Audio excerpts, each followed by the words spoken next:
আসসালামু আলাইকুম প্রিয় দর্শক, সকলকে স্বাগত জানাচ্ছি ডক্টর টিভির নিয়মিত আয়োজন হৃদরোগের জিজ্ঞাসা। আর এই আয়োজনে আমি আব্দুল গনি বিদ্যান রয়েছে আপনাদের সাথে। আজ আমরা কথা বলবো হাইপারটেনশন বা উচ্চ রক্তচাপ এর কারণ, প্রতিকার এবং জটিলতা প্রসঙ্গে।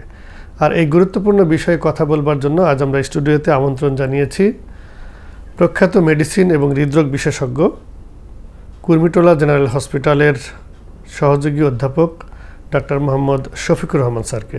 চলুন স্যারের সাথে শুরুতেই পরিচয় হয়নি। স্যার আসসালামু আলাইকুম। ওয়ালাইকুম আসসালাম। কেমন আছেন স্যার? জি আলহামদুলিল্লাহ। স্যার শুনছিলেন আজকের টপিক আমরা সাজিয়েছি উচ্চ রক্তচাপ বা হাইপারটেনশন এই বিষয় নিয়ে। শুরুতেই স্যার এই উচ্চ রক্তচাপ কি এবং কেন হয় সেটা যদি একটু বলেন।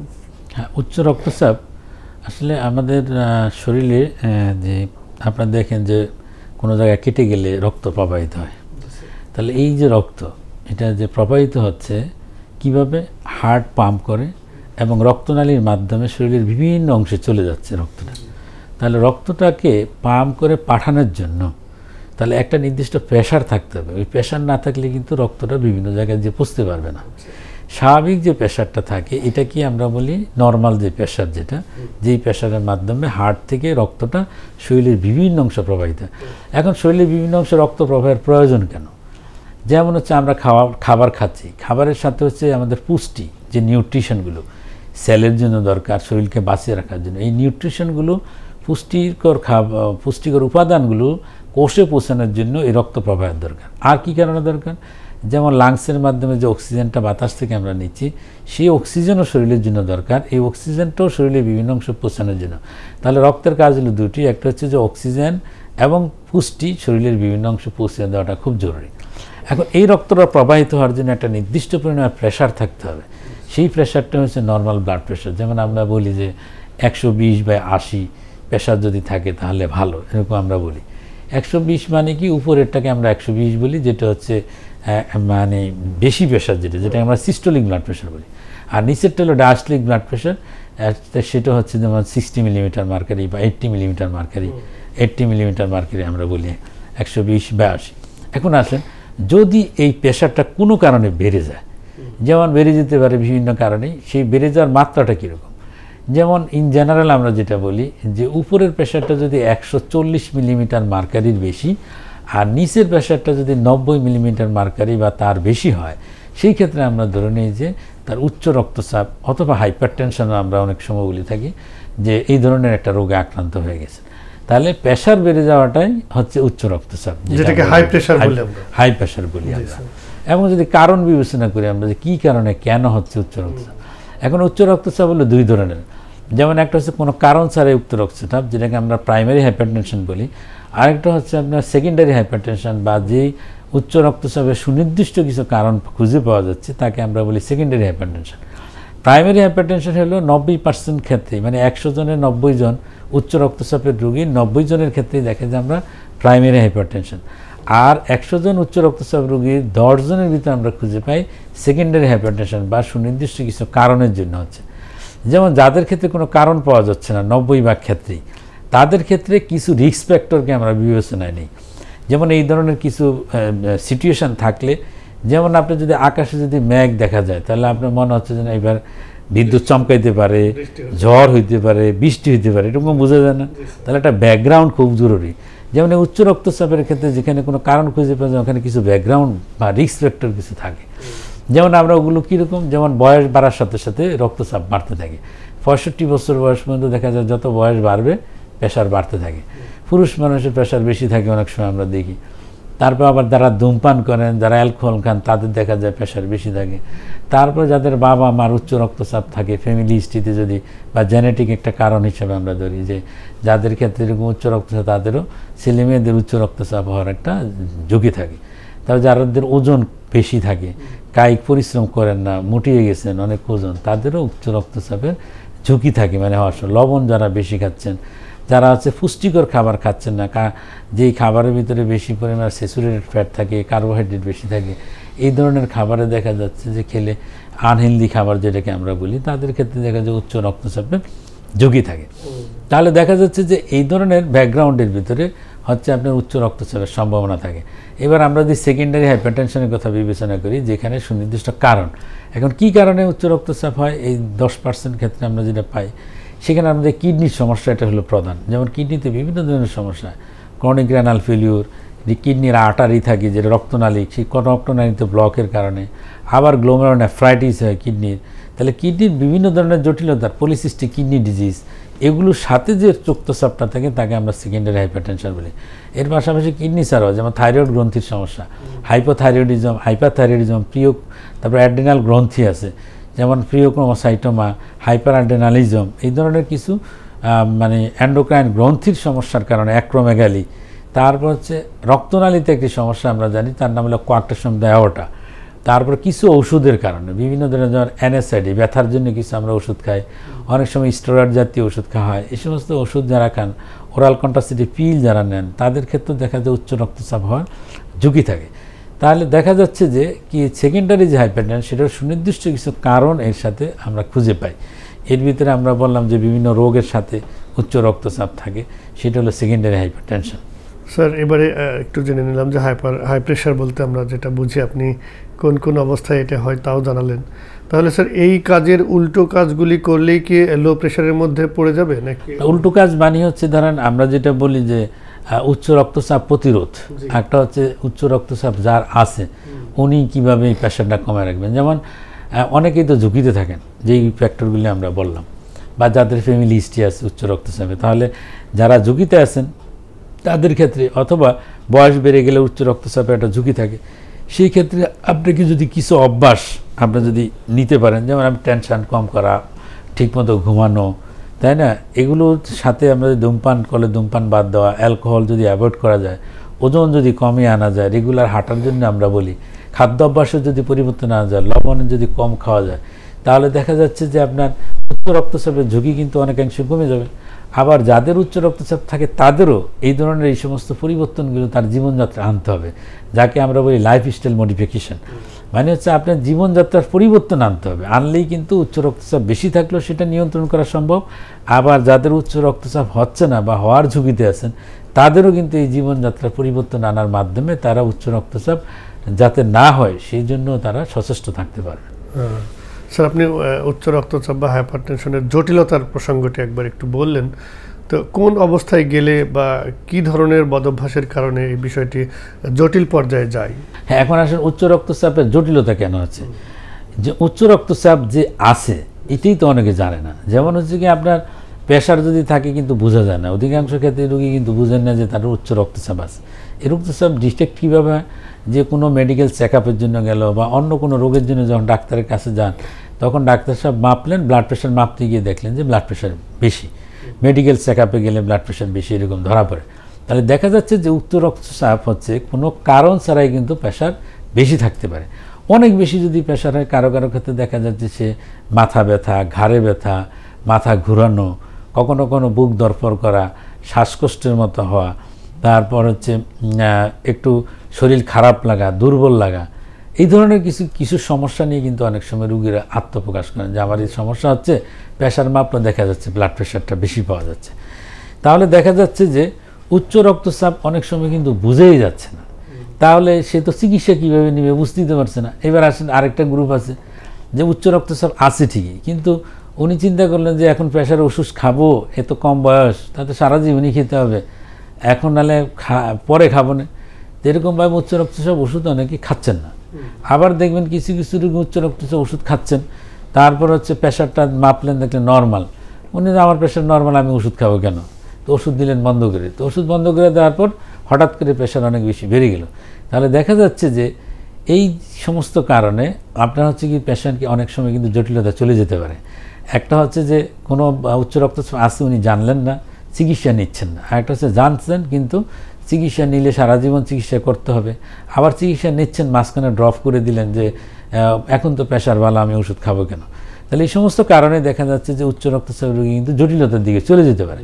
এখন জটিলতা কি হতে পারে, সমস্যাটা কোথায়, যে অধিকাংশ ক্ষেত্রেই দেখা যাচ্ছে প্রেশার আছেন সেটা জানেনই না, হঠাৎ করে জটিলতা নিয়ে ডাক্তারের কাছে আসছেন, যার জন্য উচ্চ রক্তচাপকে সাইলেন্ট কিলার বলা হয়, যে এটা হচ্ছে নীরব ঘাতক হিসাবে তাকে আখ্যায়িত করা হয়। তাহলে এই নীরব ঘাতক কী কী সমস্যা করতে পারে?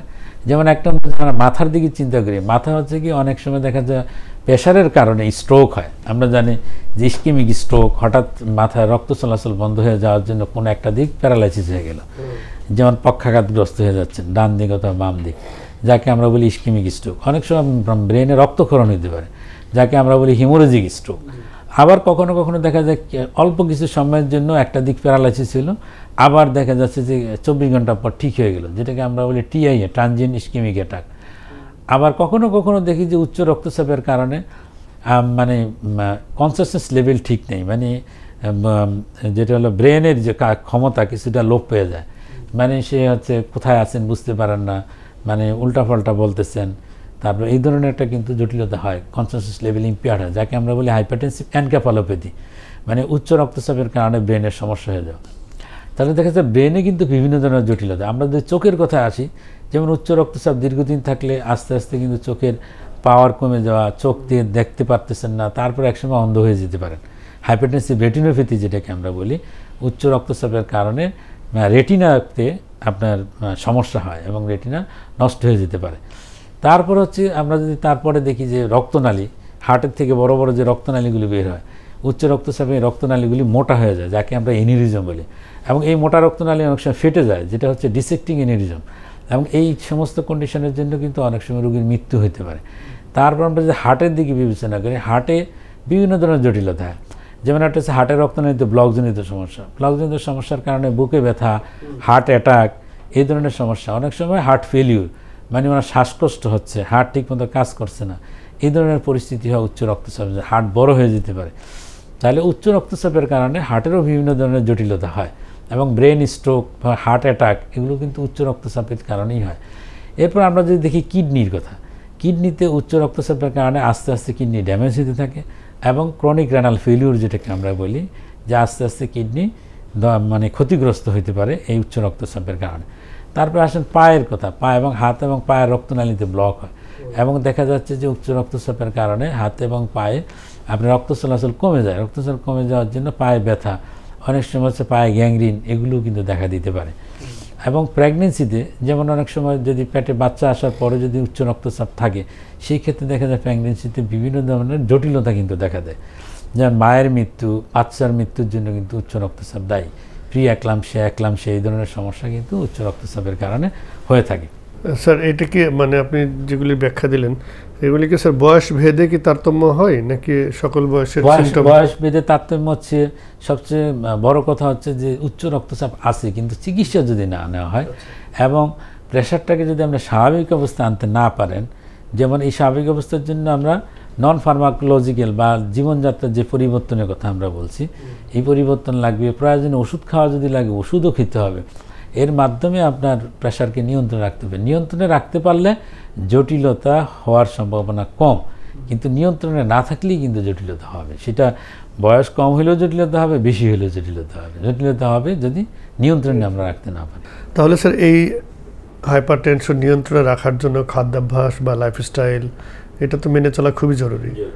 তাহলে একটু যদি বলেন আমাদের দর্শকদের যে কোন পদ্ধতি বা কোন লাইফস্টাইল মেনে চললে আমরা, অথবা কোন খাবারগুলি এড়িয়ে চললে বা কোনগুলি খেলে আমরা এই জটিলতা থেকে মুক্ত থাকব। হ্যাঁ, যেমন উচ্চ রক্তচাপের এখানে কয়েকটা বিষয় আছে। যেমন একটা হচ্ছে একটা গ্রুপ চিন্তা করতেছে আমি আমার উচ্চ রক্তচাপ হইতে পারে, সুতরাং যাতে না হয় আমি কি করব, আর যার রক্তচাপ আছে তারই জন্য কি করবে।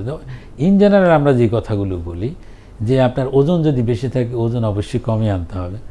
যেমন দেখা গেলো পুরুষের ক্ষেত্রে কোমরের ব্যাস 35 সেন্টিমিটার বা তার বেশি, তারপর হচ্ছে মেয়েদের ক্ষেত্রে যেটা হচ্ছে কোমরের ব্যাস আমরা যেটা বলি যে 40 সেন্টিমিটার বা তার বেশি। এই যে কোমরের ব্যাসটা, এই কোমরের ব্যাস অবশ্যই কমিয়ে রাখতে হবে। ওজন কমাইতে হবে। ওজনের ক্ষেত্রে যেটা হচ্ছে আপনার যেটা বডি মাস ইন্ডেক্স আমরা যেটা BMI, এই BMI যখন যেমন 18 centimetre 18 KG per metre square body surface area, 18 বা তার নিচে রাখা উচিত। যেমন 25 বা তার উপরে যদি হয় ওবেসিটিতে, আমরা সাধারণত ওজন যদি বেশি থাকে অবশ্যই ওজনকে কমে আনতে হবে। এবং ওজন কমানোর জন্য যেমন আমাদের কার্বোহাইড্রেট জাতীয় খাবার কম খাওয়া, পরিশ্রম করা, ব্যায়াম করা, তারপরে ফ্যাট জাতীয় খাবার কম খাওয়া, এর মাধ্যমে আমাদের ওজনকে অবশ্যই নিয়ন্ত্রণে নিয়ে আসতে হবে। তারপর আমরা বলি যে রেগুলার একটা হাঁটার অভ্যাস বা এক্সারসাইজের কথা আমরা বলি। যেমন হচ্ছে 30 মিনিট যদি দৈনিক হাঁটা যায় বা 150 মিনিট যদি সপ্তাহে হাঁটা যায়, সেই ক্ষেত্রেও দেখা যাচ্ছে যে রক্তচাপ কিন্তু অনেকাংশে কিন্তু কমে যায়। তারপর যারা ধূমপান করেন, নিজে অ্যাক্টিভলি ধূমপান অথবা পেসিভ স্মোকার যারা ধূমপান করেন তাদের পাশে যদি থাকেন, অথবা যারা অ্যালকোহল খাচ্ছেন, ড্রাগ অ্যাডিকশন, এগুলো থেকে আপনার অবশ্যই দূরে থাকতে হবে। দূরে থাকলে উচ্চ রক্তচাপের ঝুঁকি কিন্তু অনেকাংশে কমে যায়।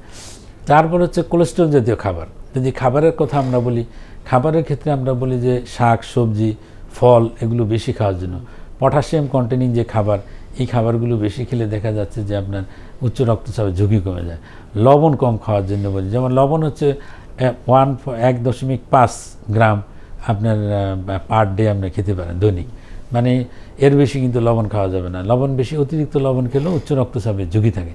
তারপর খাবারের ভিতরে যেমন চর্বি জাতীয় খাবার বা স্যাচুরেটেড ফ্যাট কন্টেনিং যে খাবারগুলো থাকে, যেমন যে সমস্ত প্রাণীর পায়ের সংখ্যা বেশি, যেমন গরু, খাসি, তারপর আসেন কিছু মাছ আছে পায়ের সংখ্যা বেশি, যেমন হলো চিংড়ি, কাঁকড়া, তাই না? এদের যে চর্বিগুলো থাকে, এই চর্বিগুলো রক্তনালীকে শক্ত করে ফেলে, মানে ওখানে কোলেস্টেরল জমে ফেলে, যার ফলে হচ্ছে রক্তচাপের কিন্তু ঝুঁকি বেড়ে যায়। ট্রান্সফ্যাট আছে, ট্রান্সফ্যাটও কিন্তু রক্তনালীর পরিবর্তনের মাধ্যমে প্রেশার বাড়ায় ফেলতে পারে। এই জন্য আমাদেরকে অ্যাভয়েড করতে হবে যে যেই চর্বিটা দেখবেন যে স্বাভাবিক টেম্পারেচার সলিড থাকে, ওই চর্বিটা হচ্ছে আমাদের শরীরের জন্য ক্ষতিকর। আবার খাবারের ভিতরে যেমন বেশি পরিমাণ কার্বোহাইড্রেট খাওয়া যাবে না, চিনি, মিষ্টি এগুলো অ্যাভয়েড করা উচিত, যার ফলে হচ্ছে ওজনটা নিয়ন্ত্রণে রাখা যায়। আর হচ্ছে টেনশন, অস্থিরতা, এগুলো থেকে দূরে থাকতে হবে। নির্দিষ্ট সময়ে ঘুমানো দরকার, রেস্টের প্রয়োজন আছে শরীরের জন্য, তাহলে আমাদের রেস্ট নিতে হবে, টেনশন, অস্থিরতা থেকে দূরে থাকতে হবে। মোটামুটি এই নিয়মগুলো যদি আমরা মেনে চলতে পারি, তাহলে দেখা যাচ্ছে যে অনেকাংশেই কিন্তু আমরা উচ্চ রক্তচাপ প্রতিরোধ করা, তার পাশাপাশি উচ্চ রক্তচাপ যাদের আছে তাদের প্রেশারটা কমে রাখার ক্ষেত্রেও সহযোগিতা করে থাকবে। স্যার, এবার একটু চিকিৎসা প্রসঙ্গে জেনে নিই আপনার কাছ থেকে যে এই ধরনের জটিলতায় চিকিৎসা পারিবারিকভাবে আমরা যদি প্রাথমিক অবস্থায় করি, সেটা কেমন হবে? কোন অবস্থায় গেলে আপনাদের কাছে বা চিকিৎসকের শরণাপন্ন হব? দেখেন, আমরা যে চিকিৎসার আগে আমি একটা কথা বলে নিচ্ছি, সেটা হলো 17ই মে, এই যে সামনেই 17ই মেতে হলো আপনার হলো বিশ্ব উচ্চ রক্তচাপ দিবস বা ওয়ার্ল্ড হাইপারটেনশন ডে। তো ওয়ার্ল্ড হাইপারটেনশন ডের একটা স্লোগান হচ্ছে যে আপনার ওয়ার্ল্ড হাইপারটেনশন যে স্লোগানটা হলো যে উচ্চ রক্তচাপ নিয়ন্ত্রণ, যেটা হচ্ছে সঠিকভাবে প্রেশারকে আপনার মাপতে হবে, মাপার প্রতি জোর দেওয়া হচ্ছে। তারপরে বলা হচ্ছে যে কন্ট্রোল করতে হবে উচ্চ রক্তচাপে। তারপরে যে কথাটা হচ্ছে সেটা হচ্ছে যে আপনি তাহলে দীর্ঘদিন বেঁচে থাকতে পারবেন। তাহলে স্লোগানটা হচ্ছে এইবারের যে প্রতিপাদ্য বিষয়, সেটা হচ্ছে যে উচ্চ রক্তচাপ সঠিকভাবে নির্ণয় করা, তারপর এটাকে নিয়ন্ত্রণ করা এবং এই নিয়ন্ত্রণের মাধ্যমে দীর্ঘজীবী হওয়া। তাহলে আমাদের প্রথমে কিন্তু মাপাটা ঠিকমতো মাপতে হবে, আসলে উচ্চ রক্তচাপ আছে কি না সেটা মাপার জন্য তাহলে আমাকে সঠিকভাবে উচ্চ রক্তচাপ মাপতে হবে। মাপার জন্য একটা সঠিকভাবে, যেটা আমরা বলি যে ব্লাড প্রেশার কাপ বসানো, কীভাবে আমরা মাপবেন, 5 মিনিট রেস্টে থাকতে হয়, 30 মিনিট আপনার কোনো এক্সারসাইজ করা যাবে না, চা কফি এগুলো খাওয়া যাবে না। তাহলে কতগুলো পূর্ব সত্য আছে প্রেশার মাপা। সঠিকভাবে যদি প্রেশার মাপার পর আমরা দেখি পারসিস্টেন্ট রেইজ, মানে বারবার মাপলেই দেখতেছি ওনার ব্লাড প্রেশার বেশি থাকে, সেই ক্ষেত্রেই কিন্তু আমার চিকিৎসা প্রয়োজন। তাহলে দেখা যাচ্ছে আমি যদি সঠিকভাবে নির্ণয় করতে না পারি প্রেশার, তাহলে চিকিৎসাটা কিন্তু ইনএডিকুয়েট হবে, মানে আমি না মাপতে পারলে প্রেশারের রোগও বুঝবো না, চিকিৎসা হবে না। আরেকটা হচ্ছে যদি আমি দেখা গেল প্রেশার বেশি কিন্তু মাপার কারণে তার প্রেশার আমি কম পাচ্ছি, সেই ক্ষেত্রে হলো তার প্রেশার বেশি, তার চিকিৎসা সে পাচ্ছে না। আবার যার প্রেশার কম সে বেশি প্রেশার নিয়ে চিকিৎসা নিচ্ছে। সুতরাং সঠিকভাবে প্রেশার মাপাটাও কিন্তু খুব জরুরি। এবার মাপার পর আমরা কীভাবে চিকিৎসা করব? চিকিৎসার হচ্ছে যে কন্ট্রোল করা বা ট্রিটমেন্ট করার ক্ষেত্রে আমরা বলছি 2টা পদ্ধতি। একটা হলো ফার্মাকোলজিক্যাল, মানে ওষুধপত্র প্রয়োগের মাধ্যমে চিকিৎসা, একটা নন ফার্মাকোলজিক্যাল মানে জীবনযাত্রার পরিবর্তন। জীবনযাত্রার পরিবর্তনের ব্যাপারে আমি আগেই বলেছি। এখন আমরা যদি ওষুধের কথা বলি, এখানে কয়েকটা পেজ আছে, যেমন কিছু কিছু ওষুধের মাধ্যমে চিকিৎসা যায়, কখনো কখনো কিছু কিছু অপারেশন, ইন্টারভেনশন এগুলো দরকার হয়। যেমন আসেন সেকেন্ডারি যে হাইপারটেনশনে আমরা কথা বললাম, যদি কোয়ার্টেশন দেওয়াটা থাকে, মানে আর্টারি চিকন হয়ে গেছে, যেই জায়গাটা চিকন হয়ে গেলে ওই চিকন জায়গাটাকে যদি প্রশস্ত করা যায়, এটা বেলুন দিয়ে প্রশস্ত করা যায়, অপারেশনের মাধ্যমে প্রশস্ত করা যায়, তাহলে সেই ক্ষেত্রে কিন্তু এই চিকিৎসার মাধ্যমে কিন্তু তার উচ্চ রক্তচাপ নিয়ন্ত্রণে থাকবে। আবার রেনাল আর্টারি স্টোনোসিস, মানে কিডনিতে যে 2টি রক্তনালী থাকে, মানে আর্টারির মাধ্যমে 2 কিডনিতে রক্ত আসে, সেই আর্টারিতে চিকন হয়ে গেলেও কিন্তু উচ্চ রক্তচাপ। এই আর্টারিতেও আবার আমরা কী করি, রিং লাগে আর্টারিকে প্রশস্ত করে দেওয়া হয়। প্রশস্ত করে দিলে উচ্চ রক্তচাপ কিন্তু নিয়ন্ত্রণে চলে আসে। তারপরে কিডনির সমস্যা যদি থাকে, যেমন কিডনির জটিলতা থাকলে কিডনির জটিলতা চিকিৎসা করতে হবে। থাইরয়েডের সমস্যা থাকলে হাইপোথাইরয়েড, হাইপারথাইরয়েড যদি থাকে, সেই থাইরয়েডের রোগের চিকিৎসা আমাকে করতে হবে। কোনো ওষুধের কারণে ওষুধগুলো আমাকে বন্ধ করতে হবে বা ওই ধরনের ওষুধ বাদ দিয়ে অন্য কোনো ওষুধের দিকে নিয়ে যেতে হবে। নেক্সট হলো বিভিন্ন ধরনের ওষুধ আমরা প্রয়োগ করি প্রেশারকে নিয়ন্ত্রণ রাখার জন্য।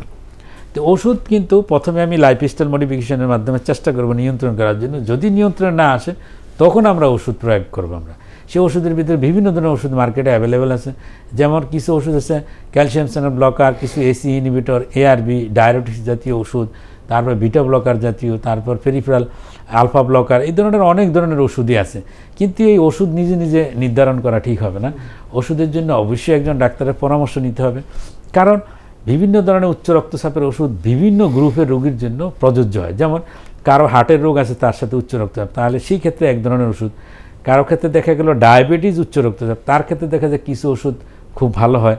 তাহলে এইবার দেখা যাচ্ছে যে সব রোগীর জন্যই কিন্তু সব ধরনের উচ্চ রক্তচাপের ওষুধ কিন্তু প্রযোজ্য নয়। তাহলে দেখা যাচ্ছে যে কারো শ্বাসকষ্ট আছে, তার সাথে উচ্চ রক্তচাপ, তার ক্ষেত্রে আবার এক ধরনের ওষুধ।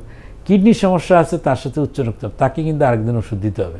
সুতরাং এই ওষুধ নির্ণয়ের ক্ষেত্রে অবশ্যই ডাক্তারের পরামর্শ নিয়ে সঠিকভাবে ওষুধ নির্ধারণ করে ওষুধ খেতে হবে। আর ওষুধ যখন আপনাকে প্রেসক্রাইব করবে, ডাক্তারের পরামর্শ ব্যতীত হঠাৎ করে ওষুধ বন্ধ করে দেওয়া ঠিক হবে না। যেমন কখনো কখনো ওষুধ খাচ্ছেন, ব্লাড প্রেশার কমে যেতে পারে। যেমন কারো যদি পাতলা পায়খানা হয়, মানে পানি চলে যাচ্ছে শরীর থেকে, বমি হইলো, অথবা রোজা থাকলে দেখে পানি খাচ্ছে না, এরকম একটা সিচুয়েশন হলে তখন দেখা যায় ব্লাড প্রেশার কিছুটা কমে যেতে পারে। তো সেই ক্ষেত্রে হলো উচ্চ রক্তচাপ ওষুধের মাত্রা কমিয়ে দেওয়া, অথবা সাময়িকভাবে বন্ধ রাখা যেতে পারে, কিন্তু সেটাও ডাক্তারের পরামর্শ অনুযায়ী ব্যবস্থা নিতে হবে। স্যার, ঔষধ ছাড়া কি এ ধরনের রোগের চিকিৎসা করা সম্ভব কিনা, বা কি প্রস্তুতি নিলে? এখন হচ্ছে যে ওষুধের ক্ষেত্রে অনেকেই ভয় পান যে ওষুধ যদি শুরু করি সারা জীবন ওষুধ খেতে হবে। তারপর হচ্ছে তাহলে ওষুধ, উচ্চ রক্তচাপ আসলে এমন কোনো চিকিৎসা পদ্ধতি আবিষ্কার হয় নাই যে একেবারে 100% কিউর হয়ে যাবে।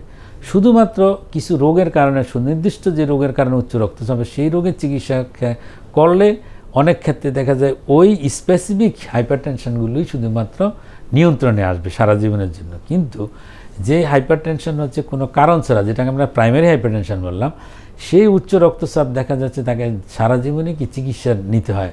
একটা নির্দিষ্ট পরিমাণে ওষুধ খেতে হয়, ওষুধ খেলে উনি ভালো থাকবেন, ওষুধ বন্ধ করে দিলে আবার প্রেশার কিন্তু বেড়ে যাবে। তাহলে দেখা যাচ্ছে যে একটা পর্যায়ে ওষুধের প্রয়োজন হয়। এবং ওষুধ ছাড়া আমরা যখন দেখি প্রেশারটা অত বেশি না, মাইল্ড পালমারি হাইপারটেনশন অথবা স্টেজ 1 পালমারি হাইপারটেনশন, স্টেজ 1 যদি হাইপারটেনশন থাকে, উচ্চ রক্তচাপ, সেই ক্ষেত্রে আমরা তাকে জীবনযাত্রার পরিবর্তন আনা, তাকে লাইফস্টাইল পরিবর্তন করা, ওজন নিয়ন্ত্রণ করা, খাদ্যাভ্যাসের পরিবর্তন আনা, টেনশন অস্থিরতা থেকে দূরে থাকা, এর মাধ্যমে দেখা যাচ্ছে যে যাদের ক্ষেত্রে হচ্ছে স্টেজ 1 হাইপারটেনশন, তারা অনেক সময় নিয়ন্ত্রণ করতে পারেন। কিন্তু যখনই ওষুধের প্রয়োজন হবে অবশ্যই ওষুধ খেতে হবে।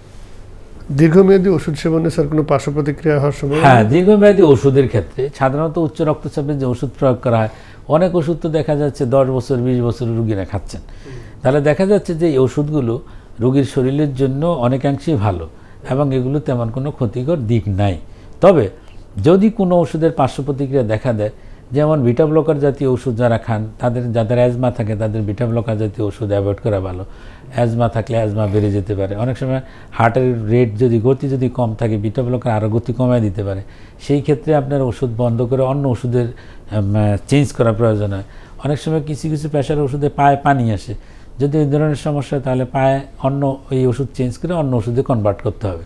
তাহলে দেখা যায় যখন জটিলতা দেখা দিবে বা কোনো সাইড ইফেক্ট যদি মনে হয়, ডাক্তারের পরামর্শ অনুযায়ী এটি পরিবর্তন করে নিতে হবে। স্যার, অসংখ্য ধন্যবাদ জানাচ্ছি। আমাদের অনুষ্ঠানের শেষের পথে আমরা সংক্ষেপে যদি আপনি একটু দর্শকদের আরও একবার মনে করাই দেন যে এই উচ্চ রক্তচাপ থেকে আমরা নিরাপদ থাকতে কি কি ধরনের প্রতিরোধমূলক ব্যবস্থা গ্রহণ করতে পারি?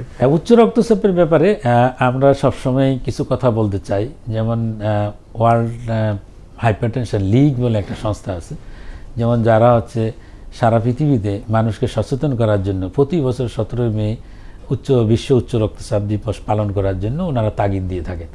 এর কারণ হচ্ছে উচ্চ রক্তচাপ হলো একটা সাইলেন্ট কিলার। দেখা যাচ্ছে ব্লাড প্রেশার আছে, কিন্তু অনেকেই আমরা জানি না, না জানার কারণে হঠাৎ করে জটিলতা নিয়ে কিন্তু আসতে, এবং সেই জটিলতা খুব মারাত্মক। যেমন হার্ট অ্যাটাক, ব্রেন স্ট্রোক, একদিক প্যারালাইসিস হয়ে যাওয়া, চোখ নষ্ট হয়ে যাওয়ার মতো বিভিন্ন ধরনের জটিলতা দেখা দিতে পারে। অতএব আমাদেরকে সঠিকভাবে ব্লাড প্রেশার নির্ণয় করা এবং উচ্চ রক্তচাপ নিয়ন্ত্রণ করা, এবং এই নিয়ন্ত্রণের মাধ্যমে আমরা দেখা যাচ্ছে যে আমরা ভালো থাকতে পারবো এবং দেশ ও জাতির জন্য আমরা উপকারে আসতে পারবো। ধন্যবাদ সবাইকে। স্যার, আপনাকে অসংখ্য ধন্যবাদ জানাচ্ছি। আগামীতেও নিশ্চয়ই আমরা পাবো আপনাকে স্টুডিওতে, সেই প্রত্যাশা রাখছি। দেখা হবে, কথা হবে ইনশাল্লাহ। ধন্যবাদ আপনাকে এবং ডক্টর টিভির দর্শকদেরকে এই অনুষ্ঠান দেখার জন্য। প্রিয় দর্শক, এই ছিল আমাদের আজকের আয়োজন। বিশ্ব হাইপারটেনশন ডে বা উচ্চ রক্তচাপ দিবস উপলক্ষে আমাদের আজকের এই পর্বটি সাজানো হয়েছিল। আর এ বিষয়ে ডাক্তার শফিকুর রহমান পাটোয়ারি স্যার খুবই গুরুত্বপূর্ণ কিছু পরামর্শ নির্দেশনা আমাদেরকে দিয়েছেন। সেগুলি যদি আমরা মেনে চলি তাহলে এই ধরনের রোগ থেকে আমরা সুস্থ থাকতে পারবো, সুন্দর জীবন পাবো, এমন প্রত্যাশা রেখে আমি আব্দুল গনি বিদ্যান আজকের পর্বটি এখানে শেষ করছি। সকলে ভালো থাকুন, সুস্থ থাকুন, নিরাপদে থাকুন, ডক্টর টিভির সাথেই থাকুন। আল্লাহ হাফেজ।